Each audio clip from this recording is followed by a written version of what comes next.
Oke, puji nama Tuhan. Malam hari ini kita akan belajar bersama-sama dari satu kebenaran firman Tuhan dengan tema kuasa kematian Kristus.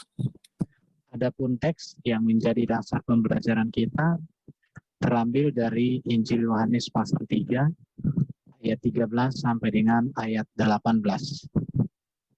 Tidak berapa lama lagi kita akan merayakan yang namanya Jumat Agung, tetapi kita perlu memahami apa sih makna kematian Kristus yang luar biasa untuk hidup kita. Mari kita melihat teks dari Injil Yohanes pasal 3 ayat 13 sampai dengan 18. Demikian bunyinya. Tidak ada seorang pun yang telah naik ke surga selain daripada Dia yang telah turun dari surga, yaitu Anak Manusia. Ini menunjukkan keberadaan Yesus, bahwa Yesus itu memang datang dari surga dan sudah kembali ke surga. Artinya bahwa Yesus satu-satunya pribadi yang pernah ada di dalam sejarah dunia ini yang keberadaannya berasal dari surga, dan Dia sudah naik ke surga. Maka Yesus sendiri mengatakan di dalam Injil Yohanes, "Aku datang dan keluar dari Bapa." Dan Dia juga mengatakan, "Aku kembali kepada Bapa untuk menyediakan tempat bagimu." Dan tidak ada seorang pun yang telah naik ke surga selain daripada Dia yang telah turun dari surga, yaitu Anak Manusia. Tidak ada satupun manusia yang datang ke dunia ini yang asalnya dari surga. Hanya Yesus sendiri. Adam dan Hawa, manusia pertama yang diciptakan Tuhan, dia tidak berasal dari surga, tetapi dia berasal dari debu tanah yang dibentuk, diciptakan Tuhan menurut gambar dan rupanya. Jadi kalau kita membaca ayat ini, sangat jelas menekankan tentang siapakah Yesus itu. Dan di sini dikatakan bahwa Yesus itu adalah anak manusia. Mengapa Yesus disebut anak manusia? Ada beberapa pengertian tentang arti Yesus anak manusia. Dan pasal 3 ayat 15, ketika Adam dan Hawa jatuh ke dalam dosa, ada satu janji Tuhan yang luar biasa kepada Adam dan Hawa, dikatakan bahwa Hawa akan melahirkan seorang anak yang akan meremukkan kepala ular. Kejadian 3:15. Jadi siapakah anak wanita yang meremukkan kepala ular itu? Itulah Yesus. Jadi ketika Yesus dikatakan anak manusia, ini merupakan kegenapan janji Allah kepada Adam dan Hawa ketika mereka jatuh dalam dosa, di mana akan lahir seorang anak wanita, keturunan wanita yang akan meremukkan kepala ular. Dan ini juga dipertegas di dalam kitab Daniel, di mana seorang anak manusia yang memerintah menjadi raja di atas segala raja, yang kepadanya diberikan kuasa di bumi dan di surga. Sehingga Yesus mengatakan di dalam Matius 28, "Kepadaku telah diberi segala kuasa di surga dan di bumi." Jadi ketika kita membaca ayat ini bahwa tidak seorang pun yang telah naik ke surga selain daripada Dia yang telah turun dari surga, itulah Yesus Kristus. Ada banyak para nabi di dalam Alkitab, ada banyak orang hebat di dalam sejarah dunia, tetapi tidak ada pribadi yang seperti Yesus. Hanya Yesus seorang yang datang dari surga, firman menjadi manusia melalui rahim perawan Maria, yang selama hidupnya kudus, suci, tidak berdosa, dan berkuasa untuk mengampuni dosa. Dan Dia bangkit dari kematian, mengalahkan maut, bahkan Dia mengalahkan iblis. Dan Dia naik ke surga, menyediakan tempat yang mulia. Dan nanti Dia datang di akhir zaman untuk membawa kita kepada kemuliaan di Yerusalem baru yang turun dari surga di bumi ini. Tetapi yang menjadi perhatian kita malam hari ini adalah berbicara tentang kematian Yesus.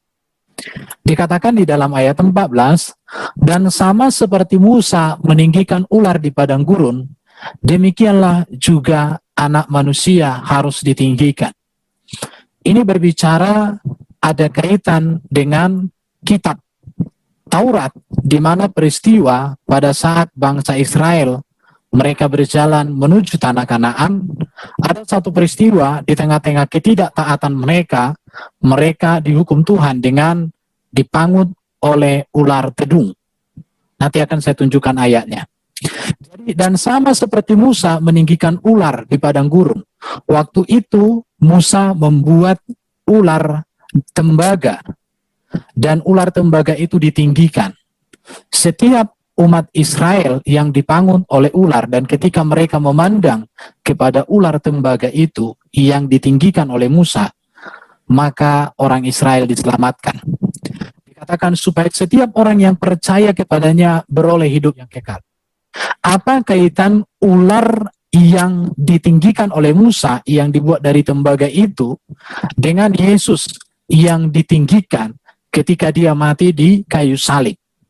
Ini yang menjadi topik pembelajaran kita pada malam hari ini. Jadi sama seperti Musa meninggikan ular di padang gurun, demikian juga anak manusia harus ditinggikan, supaya setiap orang yang percaya kepadanya beroleh hidup yang kekal. Karena begitu besar kasih Allah akan dunia ini, sehingga ia telah mengaruniakan anaknya yang tunggal, supaya setiap orang yang percaya kepadanya tidak binasa, melainkan beroleh hidup yang kekal. Sebab Allah mengutus anaknya ke dalam dunia, bukan untuk menghakimi dunia, melainkan untuk menyelamatkannya oleh dia. Ayat 18, barang siapa percaya kepadanya, ia tidak akan dihukum. Barang siapa tidak percaya, ia telah berada di bawah hukuman, sebab ia tidak percaya dalam nama anak tunggal Allah. Oke, mari kita melihat kaitan tentang kematian Yesus dengan ular tembaga yang ditinggikan oleh Musa. Terambil dari Bilangan 21 ayat 4-9, demikian bunyinya. Setelah mereka berangkat dari Gunung Hor, berjalan ke arah Laut Teberau untuk mengelilingi tanah Edom, maka bangsa itu tidak dapat lagi menahan hati di tengah jalan. Lalu mereka berkata-kata melawan Allah dan Musa, mengapa kamu memimpin kami keluar dari Mesir, supaya kami mati di padang gurun ini? Sebab di sini tidak ada roti dan tidak ada air, dan akan makanan hambar ini kami telah muak. Di sini bangsa Israel itu memberontak kepada Allah, mereka memberontak kepada Musa, mereka tidak rela, mereka tidak mau untuk dipimpin oleh Musa, dan tidak mau lagi dipimpin oleh Tuhan. Waktu itu mereka sedang berjalan di padang gurun dengan berbagai persoalan. Akhirnya, akibat dari ketidaktaatan mereka, dikatakan ayat 6, lalu Tuhan menyuruh ular-ular tedung ke antara bangsa itu, yang memangut mereka, sehingga banyak dari orang Israel yang mati. Jadi ketidaktaatan Israel kepada Tuhan yang memimpin mereka melalui perpanjangan tangannya di dalam melalui Musa, maka ketidaktaatan, pemberontakan mereka, perlawanan mereka terhadap Tuhan dan Musa mendatangkan hukuman bagi mereka, yaitu Tuhan menyuruh atau mengizinkan ular-ular tedung datang ke tentara mereka dan menewaskan banyak dari orang Israel. Kemudian datanglah bangsa itu mendapatkan Musa dan berkata, kami telah berdosa, sebab kami berkata-kata melawan Tuhan dan engkau. Berdoalah kepada Tuhan, supaya dijauhkannya ular-ular itu daripada kami. Lalu Musa berdoa untuk bangsa itu. Jadi di sini akhirnya setelah bangsa Israel dihukum dengan menyuruh ular-ular tedung untuk memangut mereka sehingga mereka ditewaskan sekian banyak orang. Akhirnya mereka berkata, kami telah berdosa sebab kami berkata-kata melawan Tuhan dan engkau. Berdoalah kepada Tuhan supaya dijauhkannya ular-ular itu daripada kami. Di dalam ayat 8, maka berfirmanlah Tuhan kepada Musa, buatlah ular tedung dan taruhlah itu pada sebuah tiang. Maka setiap orang yang terpangut, jika ia melihatnya, artinya melihat ular tedung dari tembaga yang dibuat oleh Musa itu, maka orang itu akan tetap hidup. Lalu Musa membuat ular tembaga dan menaruhnya pada sebuah tiang. Maka jika seseorang dipangut ular dan ia memandang kepada ular tembaga itu, tetaplah ia hidup. Di dalam Yohanes pasal 3 dikatakan oleh Yesus, sebagaimana Musa meninggikan ular di padang gurun, demikian juga anak manusia harus ditinggikan, supaya setiap orang yang percaya kepadanya beroleh hidup yang kekal. Apa arti makna kematian Yesus kaitan dengan ular tembaga yang ditinggikan oleh Musa? Ini gambar ular tedung yang ada dibuat sebagai tugu peringatan, bentuknya seperti salib ya. Ular tembaga ditinggikan, kita lihat. Israel menentang Tuhan dan Musa, sehingga mereka dihukum dengan mendatangkan ular tedung, mematok mereka, dan menewaskan banyak orang Israel. Kemudian Tuhan menyuruh Musa membuat ular tembaga, dan ular tembaga itu ditinggikan, sehingga setiap orang yang melihat kepada ular tembaga mengalami keselamatan. Artinya begini, melihat ular tembaga yang ditinggikan itu, pertama, Israel menyadari dosa mereka. Yang kedua, ketika Israel melihat kepada ular tembaga yang dibuat Musa, Israel mengakui dosa-dosa mereka. Ketika Israel melihat kepada ular tembaga yang ditinggikan, mereka mendapatkan perkenanan Tuhan. Bahkan Israel mendapatkan keselamatan dari pangutan ular tedung tersebut. Hal ini dikaitkan oleh Yesus dengan peristiwa kematiannya di kayu salib, di mana Yesus ditinggikan. Yesus ditinggikan di atas kayu salib.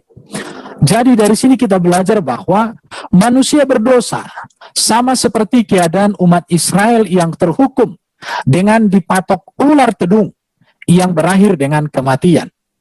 Yesus yang ditinggikan di tiang salib dan dipandang atau dipercaya oleh orang, maka mereka akan diselamatkan. Jadi dari dua peristiwa ini, maka kita melihat kesimpulan bahwa orang yang melihat Yesus yang tersalib itu, maka di sana kita menyadari akan keadaan kita sebagai orang yang berdosa. Jadi makna Yesus ditinggikan di kayu salib artinya adalah bahwa kita orang percaya menyadari akan keberadaan kita, akan hakikat kita sebagai orang yang berdosa. Memandang kepada Yesus yang tersalib berarti kita juga mengakui segala dosa-dosa kita di hadapan Tuhan. Mengakui artinya bukan hanya mengucapkan dari bibir kita. Mengakui itu artinya terbuka terhadap segala dosa-dosa kita. Dan kita mengambil komitmen untuk kita hidup berkenan kepada Tuhan dan meninggalkan dosa-dosa kita. Melihat kepada Yesus yang ditinggikan itu berarti kita menerima perkenanan Tuhan. Makanya Yesus ketika disalibkan, ketika Yesus dibaptis, maka suara berkata, inilah anakku yang kukasihi, kepadanya lah aku berkenan.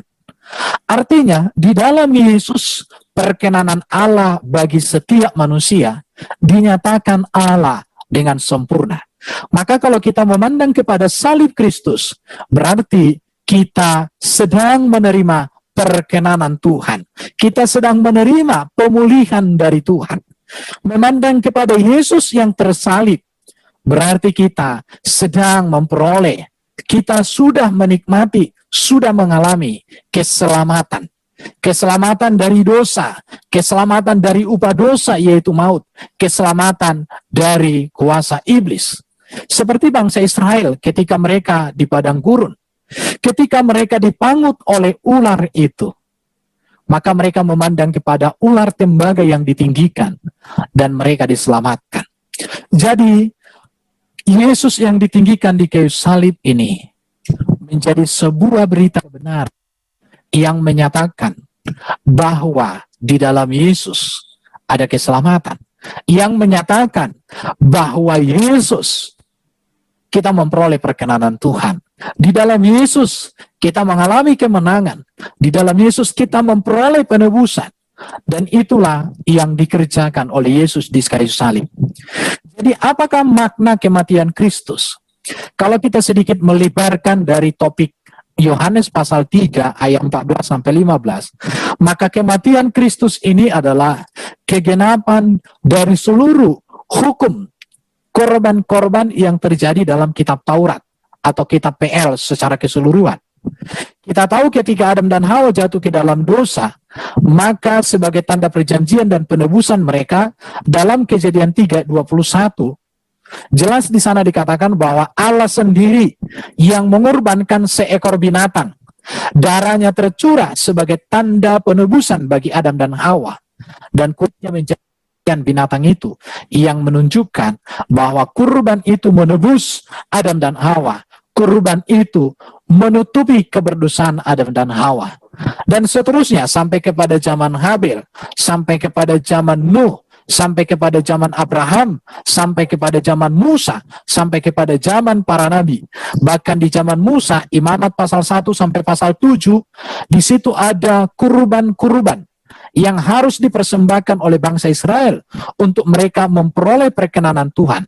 Ada namanya korban keselamatan, korban pendamaian, korban penebusan salah, dan lain-lainnya. Dan itu semua dikerjakan oleh bangsa Israel, sebab memang tidak ada pengampunan dosa tanpa adanya darah yang tercurah. Dan seluruh kurban-kurban yang dinyatakan di dalam kitab Taurat dan kitab para nabi itulah yang disempurnakan oleh Yesus lewat kematiannya di kayu salib. Maka dikatakan oleh Petrus, Yesus telah menebus kita, Allah telah menebus kita melalui darah Yesus yang mahal, darah yang kudus, yang sempurna, satu kali untuk selama-lamanya. Kalau di zaman perjanjian lama, bangsa Israel selalu mempersembahkan korban pagi dan petang atas dosa-dosa mereka. Tetapi kita, Yesus satu kali sudah mengerjakan itu di kayu salib. Jadi kalau kita melihat di dalam Yohanes pasal 3 ayat 14 sampai dengan ayat 15 atau 18 yang kita baca tadi, dikatakan, sama seperti Musa meninggikan ular di padang gurun, demikian juga anak manusia harus ditinggikan, supaya setiap orang yang percaya kepadanya beroleh hidup yang kekal. Artinya di sini, Yesus yang ditinggikan tidak hanya berbicara keselamatan di dunia ini. Yesus yang ditinggikan ini berbicara tentang perubahan karakter kita.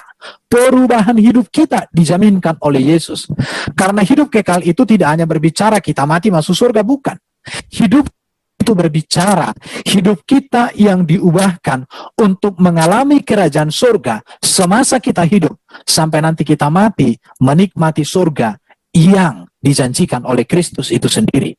Bahkan kematian Kristus ini atau keselamatan di dalam Yesus ini mengubah hidup kita. Keselamatan di dalam Yesus ini menebus kita dari kutuk dosa dan maut. Keselamatan yang dijanjikan oleh Yesus ini menjaminkan kemenangan atas iblis, atas maut, atas dosa, dan memperbaharui hidup kita dari dalam. Itulah yang dikerjakan. Maka dikatakan bahwa supaya setiap orang yang percaya kepadanya beroleh hidup yang kekal. Jadi kalau berbicara hidup kekal, jangan berbicara nanti aku mati masuk surga, bukan. Hidup kekal itu artinya kita sedang mengalami hidup yang diubahkan. Ketika manusia diciptakan di dalam kitab Kejadian, manusia diciptakan menurut gambar dan Allah. Artinya manusia diberikan menjadi wakil Tuhan, diberikan otoritas, menjadi berkuasa di bumi, bahkan memiliki karakter dan sifat-sifat Allah. Tetapi setelah manusia jatuh dalam dosa, maka gambar dan rupa Allah itu menjadi rusak. Tetapi Yesus datang untuk memulihkan, untuk mengembalikan manusia kepada rencana Allah yang semula memiliki gambar dan rupa Allah itu kembali. Jadi sungguh luar biasa. Maka Yesus harus ditinggikan. Dan kita pun harus memandang Yesus yang sudah ditinggikan di atas kayu salib, dengan memberikan hidup kita seutuhnya untuk hidup mengasihi dan mencintai Tuhan.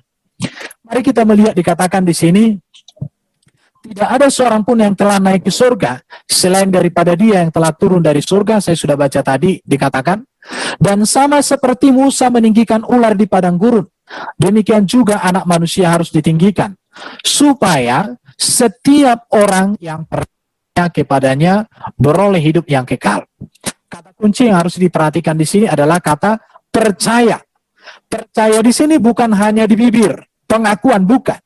Percaya di sini berbicara tentang penyerahan seluruh hidup, atau menjadikan Kristus sebagai Tuhan, kurios, sebagai penguasa dalam hidup kita.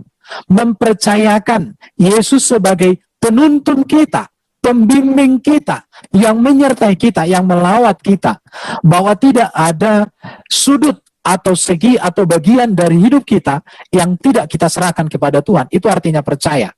Kalau percaya hanya di bibir, maka dikatakan ini tidak percaya orang Kristen.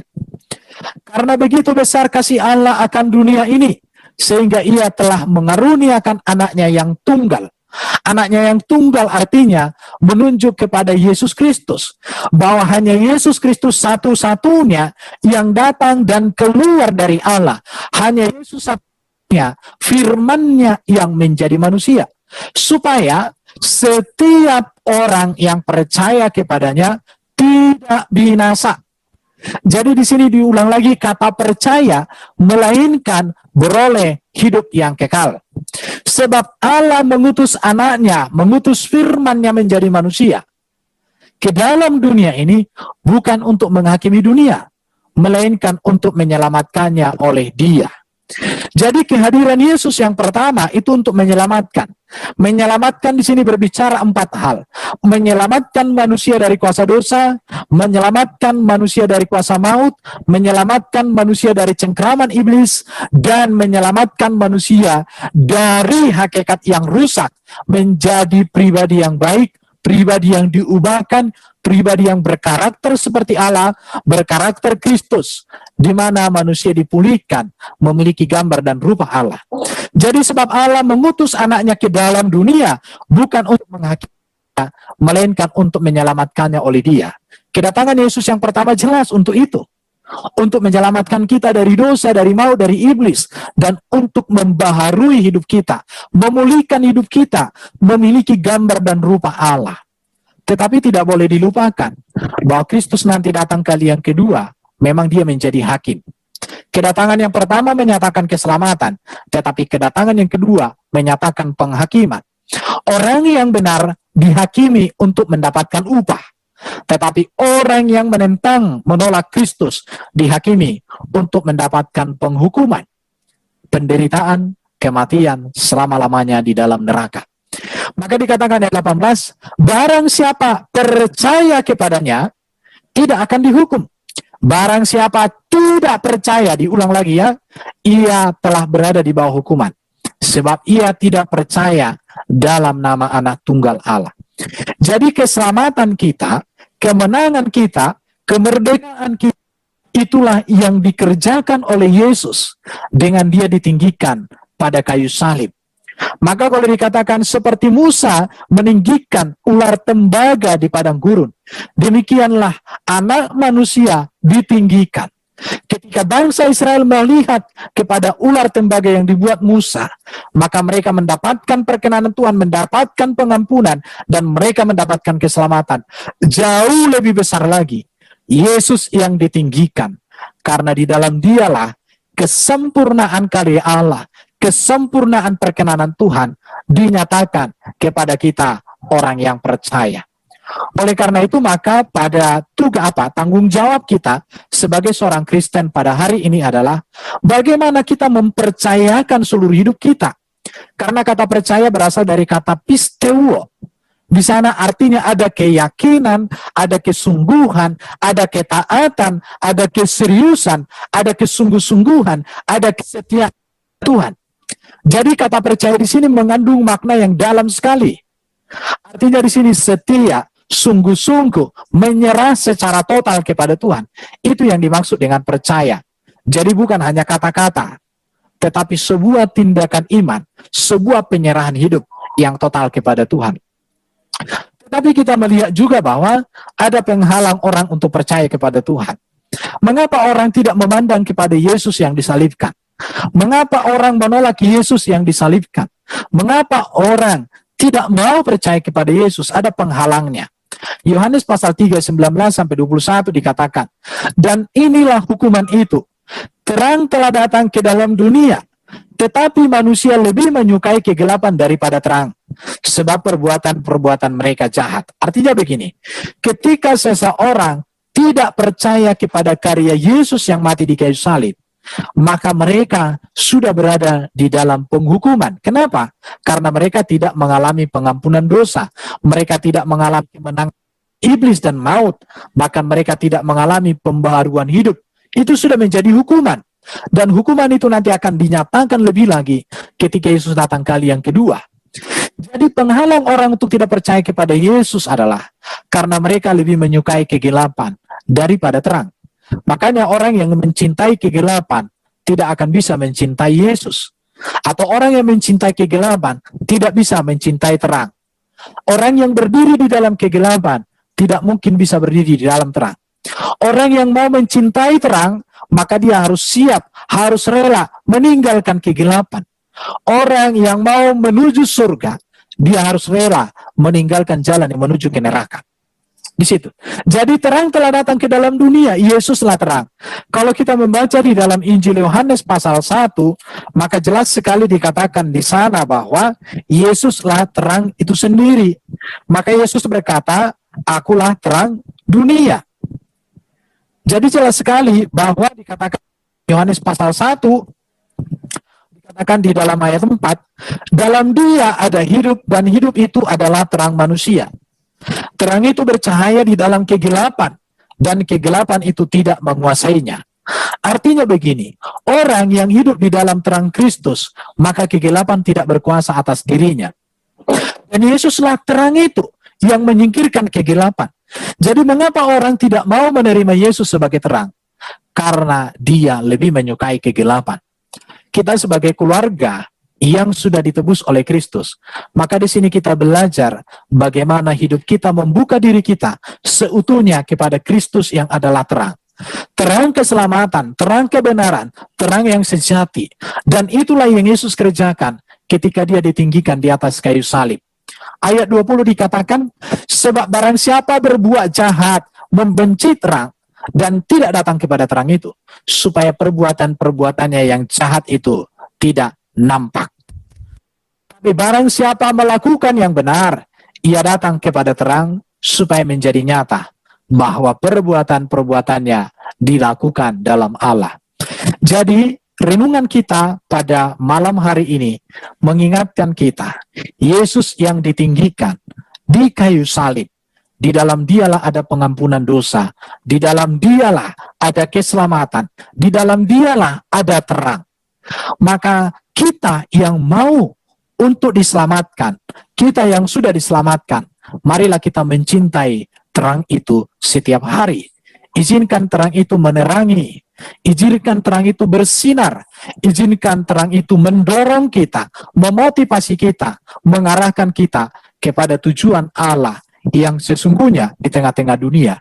Maka firman Tuhan malam hari ini mengingatkan kita supaya kita menjadikan Tuhan sebagai pusat hidup kita, Tuhan sebagai inti dari kehidupan kita. Maka kita tidak berfokus kepada dari kita melakukan segala sesuatu hal yang benar di dunia ini untuk kemuliaan Tuhan.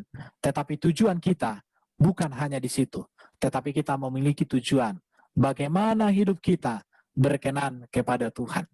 Jadi malam hari ini kita melihat tentang kuasa kematian Kristus yang akan kita peringati di hari Jumat Agung nanti. Jadi kematian Yesus membuktikan bahwa karya keselamatan sudah Allah kerjakan bagi kita. Bahwa penebusan, pemulihan hidup, terang hidup, kemerdekaan hidup sudah dikerjakan oleh Allah di dalam Kristus. Maka sekarang kita harus menerima karya ini. Dan karya inilah yang akan mengubahkan kita. Maka dikatakan di dalam surat Paulus, kerjakanlah keselamatanmu dengan takut dan gentar. Kerjakanlah keselamatanmu dengan takut dan gentar, artinya bukan karena kita berbuat baik kita selamat. Bukan. Mengerjakan keselamatanmu dengan takut dan gentar, artinya Allah sudah memberikan Kristus sebagai keselamatan bagi kita. Dan Kristus itu sudah tinggal dalam hidup kita, sudah berkuasa dalam hidup kita. Maka karya Kristus itu harus nyata, harus terlihat, harus menjadi kesaksian bagi banyak orang. Maka dikatakan, kerjakanlah keselamatanmu dengan takut dan gentar. Kata kerjakan di sini menunjukkan bahwa di dalam Kristus itu ada kekayaan rohani, kekayaan hikmat yang sangat luar biasa. Semakin kita tinggal di dalam Yesus, maka hikmat surgawi, hikmat Allah itu akan semakin bersinar dan memancar dalam hidup kita, sehingga kita menjadi anak-anak kekasihnya yang akan memancarkan terang Kristus bagi sesama kita, mengubah tutur kata kita, mengubah perilaku kita, mengubah segala sesuatu dalam hidup kita. Itulah makna, itulah kuasa kematian Kristus. Jadi orang yang mengalami kematian Kristus di dalam dirinya, orang yang benar-benar mengalami kebangkitan kehidupan Kristus dalam dirinya, maka dia akan menjadi terang, menjadi saksi, menjadi garam dunia dimanapun dia berada. Itulah kebenaran firman Tuhan yang bisa saya bagikan bagi kita malam hari ini. Kiranya kebenaran ini mendorong kita untuk kita menjadi Kristen yang sejati, mendorong kita menjadi murid-murid Kristus yang memancarkan kerajaan surga, kemuliaan surga, dimanapun kita berada. Mari kita akhiri penyampaian.